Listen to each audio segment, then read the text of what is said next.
All right, everybody, welcome back to the channel. Coming at you here from the Wolf River, the high and mighty Wolf River. And there's fish blowing up all around me, but I figured I'd take just a second to make this video. I've been thinking about doing this video for a while, and it's just something that I always use, and it's very important to me, especially being from where I'm from, up in Wisconsin, up north, you know. And a lot of people think the same thing, being from Michigan, from Minnesota, Wisconsin, you know, even Illinois and Iowa, parts of anywhere around like the Great Lakes, anywhere smallmouth plays, that is a tube.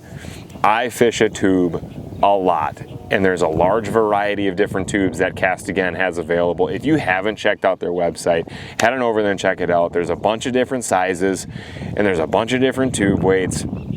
I'll dive into more of that in another video to get real specific, but I just wanted to give you guys two setups that I start with to get down and dirty with the tube, catch some fish on it, because it is a fish catching bait. A tube can look like a bunch of different things to a bass. It's a non-threatening presentation that gets a lot of bites. So the first setup, this is something I always have, and these two setups are setups that I use for basically a 2 3/4 and a 3.5 inch tube, and they're all internal weights, not flipping tubes. I'm talking like finesse presentations.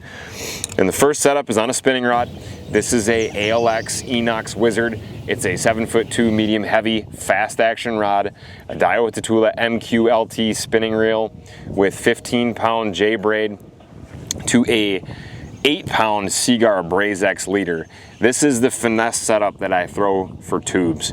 The only thing that I really do change is the braided line. If the water's really clear, I'll go with a dark green, and I'll go with an 8-pound leader. I never go heavier than 10 on a spinning reel, but I never go lighter than 8, because a lot of times when you're throwing a tube, it's around rock, and it's around zebra mussels or any, like, it's just stuff that can cut up your line pretty bad. So I feel like if you go any lighter, maybe you will get more bites, but your landing percentage will go way down. So I stick to 8 and 10. That's pretty much it.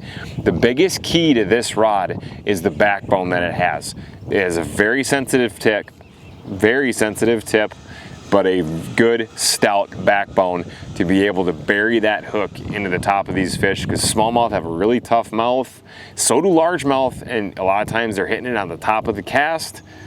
You need a good backbone on the rod to be able to put them in the boat. So that is the spinning setup that I use. And I'll throw a variety of different tubes on this setup, but I'm just talking the 2 3/4 and the 3.5 right now. The other setup that I use is when you want to throw it on a bait caster, say the water's a little bit dirtier, or the fish just don't care, because there are sometimes those fisheries where the fish just don't really care. It's on a Zolo toad face. This is also a medium heavy fast 7'2". It's the same length, but I got it on a Daiwa Tatula SV with 15-pound of Braze X on here.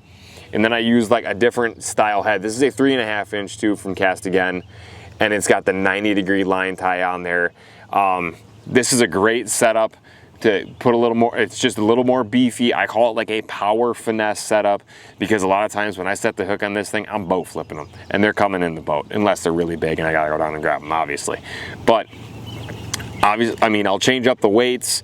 My go-to on this setup is a 1/4.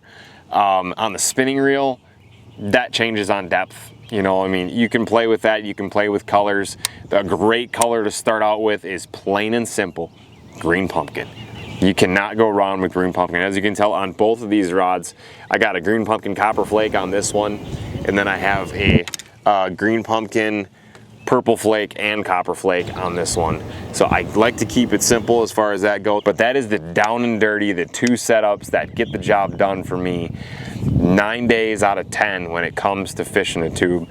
If you guys have any questions, drop them in the comments below. I'll drop the link for Cast Again tackle in here. They're all available at the Reel Shot. You can check out all the different colors, all the different sizes, all the different tube heads. They have everything you need to get started fishing a tube. Thanks guys for watching. We'll see you on the next one.